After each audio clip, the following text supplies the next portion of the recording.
Hello बच्चों, welcome to the DSP education point. और मैं दीपक सर आप लोगों को आज क्लास 10th का पॉलिटिकल का चैप्टर फर्स्ट पावर शेयरिंग पढ़ाने वाला हूं। ठीक है, सो इस पूरी वीडियो को देखना। इस वीडियो के अंदर में क्या पता आप लोगों को ये चैप्टर बहुत अच्छे से समझ में आ जाए कि दोबारा आपको ये वीडियो देखने की जरूरत ना पड़े। So please stay on this video, like share comment and subscribe and ज़्यादा से ज़्यादा शेयर करें इस वीडियो को। चलिए स्टार्ट करते हैं। तो पहला चैप्टर हमारा है पावर शेयरिंग के ऊपर में। ठीक है, सो बेसिकली बात करते हैं कि पावर शेयरिंग होता क्या है। सो पावर शेयरिंग की यहाँ पर आप लोग डेफिनेशन देख पा रहे होंगे कि the division of the power between the organs और the communities in a country in order to ensure smooth run of the government and to check that all the power are not concentrated with the one hand। यानी क्या कहा गया है कि power sharing का मतलब होता है the division of the power. ठीक है, किसके बीच में? ऑर्गन्स के बीच में और अलग अलग कम्युनिटीज ऑफ गवर्नमेंट के बीच में। मतलब कह सकते हैं, देखो ऑर्गन्स में हम किसको ऐड करते हैं? ऑर्गन्स का मतलब है जैसे पावर्स का डिस्ट्रीब्यूशन करना ऑर्गन्स के बीच में, मतलब लेजिस्लेटिव के बीच में और अपना जुडिशरी के बीच में और एग्जीक्यूटिव के बीच में। इनको क्या बोलेंगे? हम ऑर्गन्स बोलेंगे। ठीक है, और कम्युनिटीज मतलब क्या हो गया? जैसे सेंट्रल गवर्नमेंट हो गई, स्टेट लेवल स्टेट गवर्नमेंट हो गई और लोकल गवर्नमेंट हो गई। तो इनके बीच में क्या करना? पावर का डिवीजन कर देना। और पावर का डिवीजन इस वजह से करना ताकि क्या हो सके, जो हमारी गवर्नमेंट है वो बहुत ही स्मूथ तरीके से क्या कर सके, रन कर सके। इसी वजह से क्या करा गया है? पावर का डिस्ट्रीब्यूशन किया जाता है। और एक और चीज याद रखी जाती है कि all the power are not concentrated with the one hand. अगर सारी की सारी पावर किसी एक व्यक्ति के हाथ में दे दी जाएगी तो वो व्यक्ति अपनी ही मनमानी चलाएगा और लोगों के ऊपर में अत्याचार करेगा, लोगों का शोषण करेगा। ठीक है, इसी वजह से कहा यह जाता है, इसी वजह से पावर शेयरिंग की जाती है। ठीक है, तो आप लोगों को समझ में आया कि पावर शेयरिंग का डेफिनेशन क्या होता है। सो पावर शेयरिंग का डेफिनेशन सिंपल है, ज्यादा कुछ नहीं है पावर शेयरिंग के डेफिनेशन में। सो आपको बस इतना याद रखना है कि पावर शेयरिंग का मतलब होता है the division of the power and between the organs and the different level of the government. ठीक है, बस अलग अलग ऑर्गन्स के बीच में और अलग अलग सरकार के बीच में पावर का बंटवारा कर देना, सत्ता का बंटवारा कर देना, इसे ही हम पावर शेयरिंग कहते हैं। और ऐसा इसलिए करते हैं ताकि जो गवर्नमेंट है वो बहुत स्मूथ तरीके से रन हो सके और किसी एक व्यक्ति के पास में पावर ना रहे, इसी वजह से ऐसा किया जाता है। ठीक है, तो अब हम क्या पढ़ेंगे इस पूरे चैप्टर में? पावर शेयरिंग को समझने के लिए हम दो देशों की कहानी पढ़ेंगे। एक पढ़ेंगे हम बेल्जियम के बारे में और दूसरा पढ़ेंगे हम श्रीलंका के बारे में। ठीक है, सो ध्यान देते रहना क्या क्या पढ़ने वाले इसके अंदर में। हम सबसे पहले बात करते हैं बेल्जियम की। ठीक है, कि बेल्जियम के अंदर में क्या था क्या नहीं था सीन, ये सारी चीज समझते हैं। सबसे ज्यादा यहाँ पे विवाद होता है, कंफ्लिक्ट होता है, और वो किसके बीच में होता है? वो डच स्पीकिंग के बीच में होता है और फ्रेंच स्पीकिंग पीपल्स के बीच में होता है। ठीक है, सो बेल्जियम से स्टार्ट करते हैं। देखो लिखा क्या है कि Belgium is the smallest country in a Europe. यानी जो बेल्जियम है वो यूरोप की सबसे छोटी कंट्री है। ये हमारी हरियाणा जो स्टेट है उससे भी ज्यादा छोटी है। मतलब जो हमारा भारत का हरियाणा जो कि स्टेट है उससे भी छोटा हमारा क्या है? बेल्जियम है। ठीक है, उसके बाद it has a border with France, यानी इसका बॉर्डर फ्रांस से मिलता है, नीदरलैंड से मिलता है और जर्मनी और लक्समबर्ग से इसका बॉर्डर हमारा मिलता है। उसके बाद it has a population of a little over 1 crore. यानी इसकी जो टोटल पॉपुलेशन है वो हमारी क्या है? 1 करोड़ है, हाफ ऑफ हरियाणा। ठीक है, हाफ ऑफ हरियाणा। इतना समझ में आ गया कि बेल्जियम जो है वो एक स्मॉलेस्ट कंट्री है यूरोप की, हमारे हरियाणा स्टेट से भी काफ़ी ज़्यादा छोटी है। साथ ही साथ इसका जो बॉर्डर है वो हमारा फ्रांस से लगा है, नीदरलैंड से लगा है, लक्समबर्ग से लगा है और जर्मनी से लगा हुआ है। उसके बाद इसकी जो टोटल पॉपुलेशन है वो हमारी 1 करोड़ पाई जाती है, जो कि हमारी हरियाणा से भी क्या है? आधी है। हरियाणा की हम कह सकते हैं कि 2 करोड़ है और इसकी सिर्फ 1 करोड़ पाई जाती है। उसके बाद बात करते हैं the ethnic composition of the small country is very complex. Of the country's total population 59% lives in a Flemish area। यानी ये चीज याद रखनी है कि बेल्जियम की जो 59% जो पॉपुलेशन है, कितनी? 59%। 59% जो पॉपुलेशन है वो कहाँ रहती है? फ्लैमिश में रहती है। और क्या बोलती है? साथ एक सेकेंड, 59% जो हमारी लोग हैं वो हमारे फ्लैमिश में रहते हैं एंड ठीक है, स्पीक डच। क्या बोलते हैं हमारे वो? डच बोलते हैं। ये चीज याद रखनी है कि वो हमारे क्या बोलने वाले हैं? डच बोलने वाले। यानी बेल्जियम के अंदर में डच बोलने वाले लोगों की जो संख्या है वो कितनी है? 59% है। और वो लोग कहाँ रहते हैं? फ्लैमिश में रहते हैं। फिर बात करते हैं अनदर लैंग्वेज की। अनदर 40% जो पीपल्स हैं वो वेलोनिया में रहते हैं और क्या बोलते हैं? फ्लैमिश बोलते हैं। क्या बोलते हैं? फ्लैमिश। यानी 40% जो बची हुई जनसंख्या है वो हमारी क्या बोलती है, फ्रेंच बोलती है, जो कि हमारी कहाँ रहती है, वेलोनिया में रहती है। कहाँ रहती है, वेलोनिया के अंदर में। और बची हुई जो जनसंख्या है वो हमारी क्या बोलती है, जर्मन बोलती है। क्या बोलती है, जर्मन। ठीक है, सो आपको पहले ये मेन कॉन्सेप्ट समझने हैं पॉपुलेशन के बारे में। ठीक है, आप लोगों को ये जानना है कि जो 59% जो पॉपुलेशन है, ठीक है, 59% जो पॉपुलेशन है वो क्या बोलती है, डच बोलती है। ठीक है, और जो 40% जनसंख्या है वो क्या बोलती है, हमारी फ्रेंच बोलती है। ठीक है, और बाकी जो बची हुई 1% जनसंख्या है वो हमारी क्या बोलती है, जर्मन बोलती है। और ये लोग कहाँ रहते हैं हमारे, ये मैं आप लोगों को अभी दिखाऊंगा मैप में लोकेट करवा के कहाँ पर आप लोगों को दिखाते हैं। ठीक है, आगे बढ़ते हैं। देखिए, अब बात करते हैं कैपिटल। उसकी कैपिटल का नाम क्या है, ब्रुसेल्स। ठीक है, बेल्जियम की जो कैपिटल है उसका नाम क्या है, ब्रुसेल्स। और ब्रुसेल्स के अंदर में जो 80% जो जनसंख्या है वो हमारी कौन सी रहती है, फ्रेंच बोलने वाली जनसंख्या रहती है। कौन सी जनसंख्या, फ्रेंच बोलने वाले जो लोग हैं वो 80% है, किसके अंदर में, ब्रुसेल्स के अंदर में, जो कि कैपिटल है। और 20% जो पॉपुलेशन है वो हमारी क्या बोलती है, डच बोलती है। कहां पर, ब्रुसेल्स के अंदर में, कैपिटल के अंदर में। तो आप लोगों को यहां तक समझ में आ गया कि जो डच है, सॉरी, जो बेल्जियम है, बेल्जियम की जो टोटल पॉपुलेशन है उसमें 59% जो है वो हमारे डच स्पीकिंग पीपल्स हैं, 40% हमारे फ्रेंच स्पीकिंग पीपल्स हैं। और जो कैपिटल है जिसका नाम ब्रुसेल्स है वहां पर 80% लोग क्या बोलते हैं, फ्रेंच बोलते हैं, और 20% लोग क्या बोलते हैं, डच बोलते हैं। तो मेनली जो कन्फ्लिक्ट है, जो विवाद है, वो डच बोलने वाले और फ्रेंच बोलने वाले लोगों के बीच में है। ऐसा क्यों है, क्योंकि बेल्जियम की सरकार जितने भी निर्णय लेती है, जितने भी डिसीजन लेती है, कोई भी पॉलिसी पास करती है, वो किसके फेवर में करती है, फ्रेंच स्पीकिंग पीपल्स के फेवर में करती है। और इसी वजह से नाराज कौन है, डच स्पीकिंग पीपल्स हैं।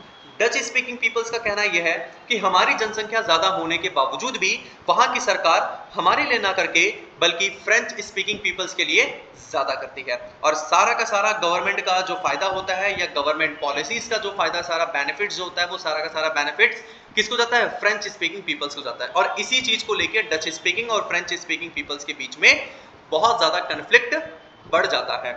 ठीक है, और ये जो कन्फ्लिक्ट होता है ये 1950 से लेकर 1960 के बीच में ज्यादा ही बढ़ जाता है। ये डेट याद रखना, आपको एक नंबर में क्वेश्चन पूछ सकता है। ठीक है, 1950 से लेकर 1960 के बीच में, इनके बीच में जो टेंशन होती है, tension between the two communities was more acute in the Brussels. यानी सबसे ज्यादा जो टेंशन होती है वो कहां बढ़ जाती है, ब्रुसेल्स में बढ़ जाती है। ठीक है, अच्छा, मैंने आपको ये नहीं बताया कि फ्रेंच स्पीकिंग पीपल्स के लिए सरकार क्यों इतना करती थी। क्योंकि देखो क्या था, French speaking peoples mentally, physically और इकोनॉमिकली काफी ज्यादा पावरफुल थे, और इनकी संख्या सबसे ज्यादा कहां पर थी, कैपिटल में थी। ठीक है, तो इसी वजह से जो वहां की गवर्नमेंट थी वो फ्रेंच स्पीकिंग पीपल्स के लिए कुछ ज्यादा ही फेवरेबल काम करती थी, और डच स्पीकिंग के लिए बिल्कुल भी ऐसा नहीं करती थी। और इसी वजह से इनके बीच में क्या हुआ था, काफी ज्यादा, ठीक है, विवाद हुआ था, कन्फ्लिक्ट हुआ था। आगे देखते हैं, the minorities French speaking community have relatively rich and powerful. आगे यहाँ पे पॉइंट साफ साफ कि जो हमारे फ्रेंच स्पीकिंग पीपल्स थे वो काफी ज्यादा क्या थे, रिच माने जाते थे और काफी ज्यादा पावरफुल माने जाते थे। This was received by the Dutch speaking peoples who got the benefit of the economical development and education much later. ठीक है, मगर जो गवर्नमेंट का इकोनॉमिक बेनिफिट था या जो क्या नाम है एजुकेशन डेवलपमेंट था वो सब किसको मिलता था, सबसे पहले फ्रेंच स्पीकिंग को मिलता था, और सेकेंडली बाद में किसको मिलता था, डच स्पीकिंग पीपल्स को मिलता था। This led the tension between the Dutch speaking peoples and the French speaking peoples. ठीक है, और ड्यूरिंग द 1950 एंड 1960 ये टेंशन कुछ ज़्यादा ही बढ़ जाती है ब्रुसेल्स के अंदर में। तो मे बी आप लोगों को ये बेल्जियम का कॉन्सेप्ट जो था ये समझ में आ चुका है कि बेल्जियम के अंदर में, ये तो पहले ज्योग्राफिकल फीचर्स हो गए बेल्जियम की। ठीक है, ये ज्योग्राफिकल फीचर्स हो गए बेल्जियम की, वो हमारी हरियाणा से काफ़ी छोटा है, हरियाणा के बराबर आधी जनसंख्या उसकी है, लगभग 1 करोड़, और उसके जो बॉर्डर है वो हमारे फ्रांस से, नीदरलैंड से, जर्मनी से और लक्समबर्ग से हमारे मिलते हैं। ये उसके फिजिकल फीचर्स हो गए, मतलब ज्योग्राफिकल फीचर्स हो गई। यहाँ से लेकर आपको मैंने नीचे तक आपको मैंने सारे पॉइंट्स आपको समझा दिया कि बेल्जियम के अंदर में किस प्रकार के स्पीकिंग पीपल्स पाए जाते थे, क्या कौन सी भाषा बोलने वाले लोग पाए जाते थे, और किन किन के बीच में विवाद हुआ था, किन किन के बीच में कन्फ्लिक्ट हुआ था। आगे बढ़ते हैं, आगे हमारा टॉपिक है श्रीलंका के ऊपर में। ठीक है, मैंने आपको पहले ही बता दिया था कि हम इस चैप्टर में 2 देशों की कहानी पढ़ेंगे। ठीक है, अब हम पढ़ने वाले हैं किसके बारे में, श्रीलंका के बारे में पढ़ेंगे। सो ध्यान से देखना यहाँ पे श्रीलंका के बारे में क्या बताया गया है। लिखा यह गया है कि Sri Lanka is a island nation.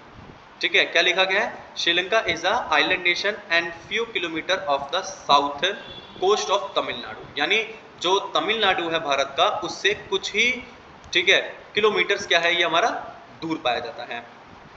ठीक है, एक बार मैं दोबारा रिपीट कर देता हूँ पॉइंट कि Sri Lanka is a island nation, यानी सबसे पहले याद रखना है कि श्रीलंका हमारा क्या है? एक आइलैंड नेशन है। ठीक है, just a few kilometre off southern coast of the Tamil Nadu, यानी तमिलनाडु से बस कुछ ही दूरी पर है। आप लोगों को मैप में दिख जाएगा, बल्कि आप देखोगे तो। उसके बाद it has about the 2 crore peoples, ठीक है, as same as in Haryana, यानी हरियाणा के बराबर यहाँ की जनसंख्या है 2 करोड़।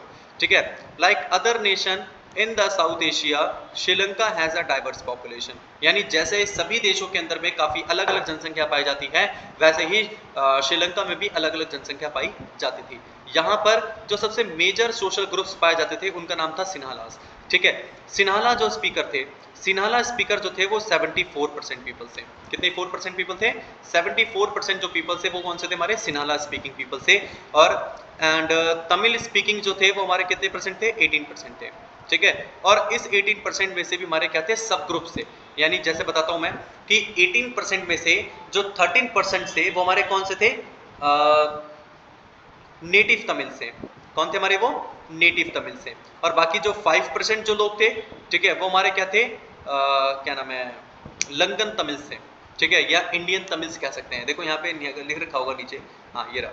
ठीक है, तमिल्स 30%। ठीक है, rest of the forefathers come from the India as a plantation working during the colonial period as a Indian Tamils। ठीक है, यानी 18 में से 13% जो थे कौन थे?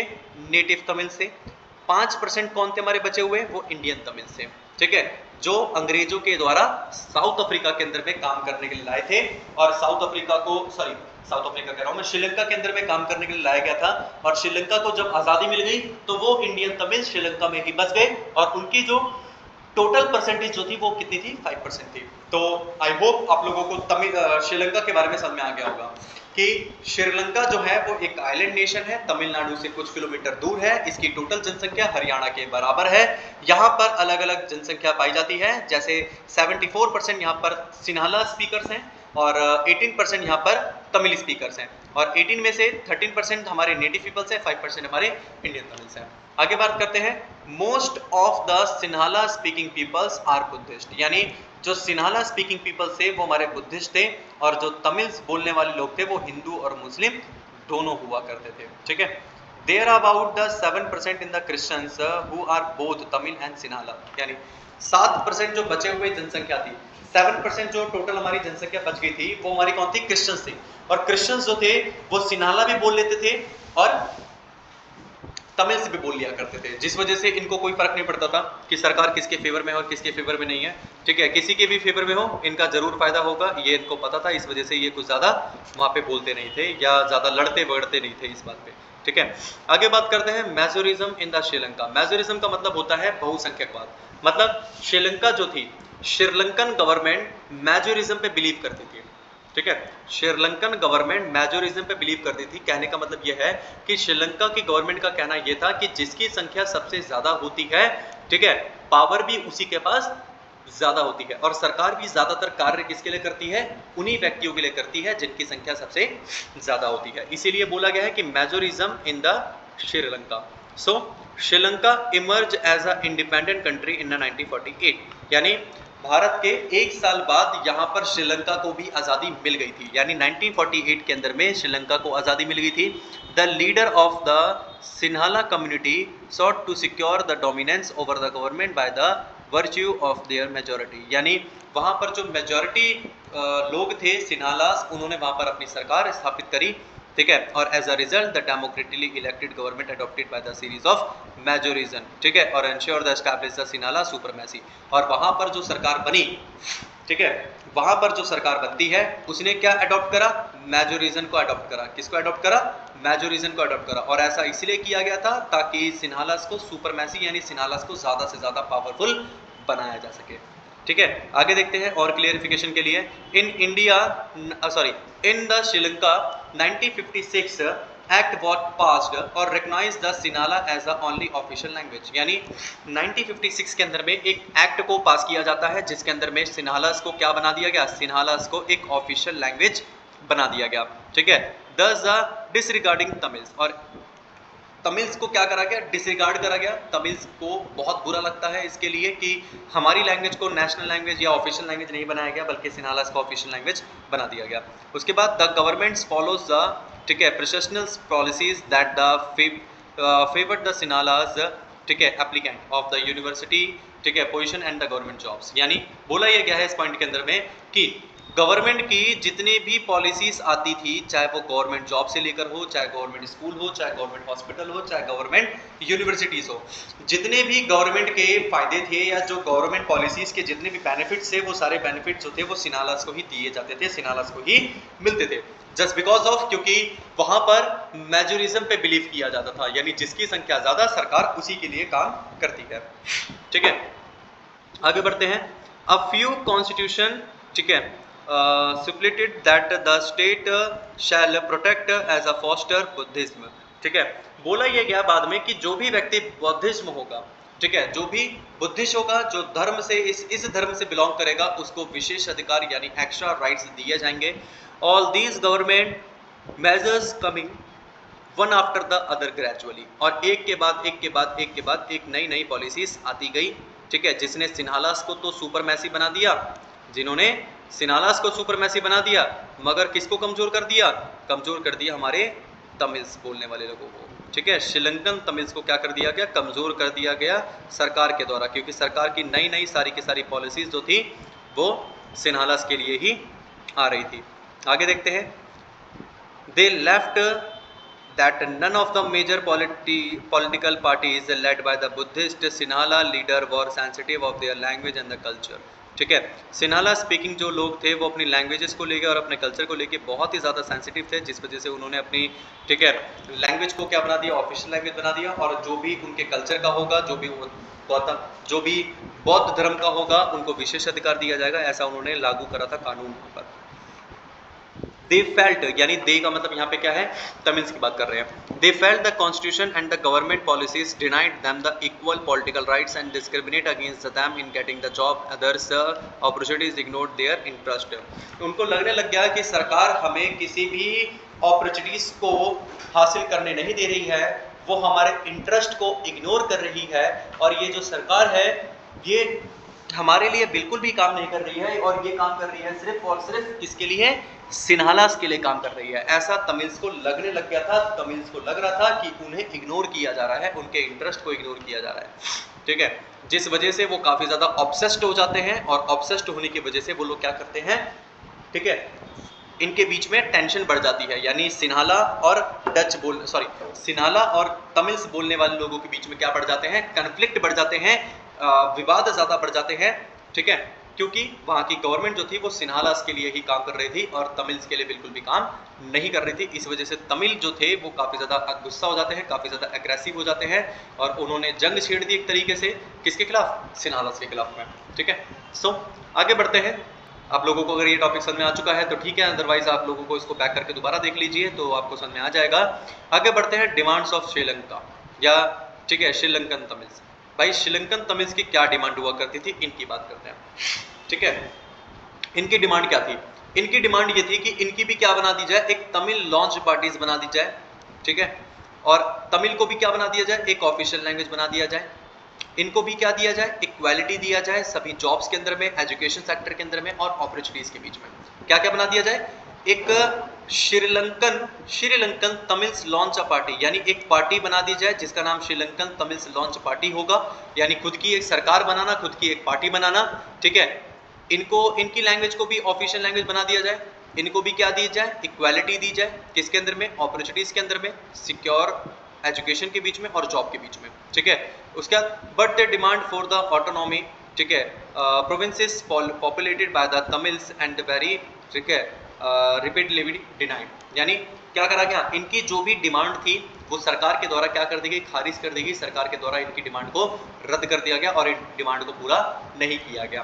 Bye the 1980s several political party recognise were form the, ठीक है, demanding and the independent Tamil Eelam, ठीक है।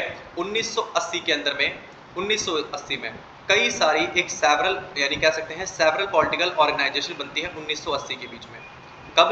1980 के बीच में पॉलिटिकल ऑर्गेनाइजेशंस बनती हैं जिन्होंने इंडिपेंडेंट तमिल इल्म की बात करी। इल्म का मतलब होता है तमिल का एक अलग से स्टेट बनाना।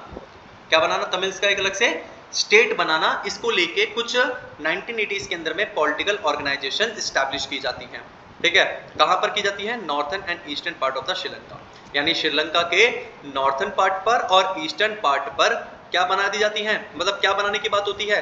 श्रीलंकन सॉरी तमिल स्टेट बनाने की बात होती है। किसकी बात होती है?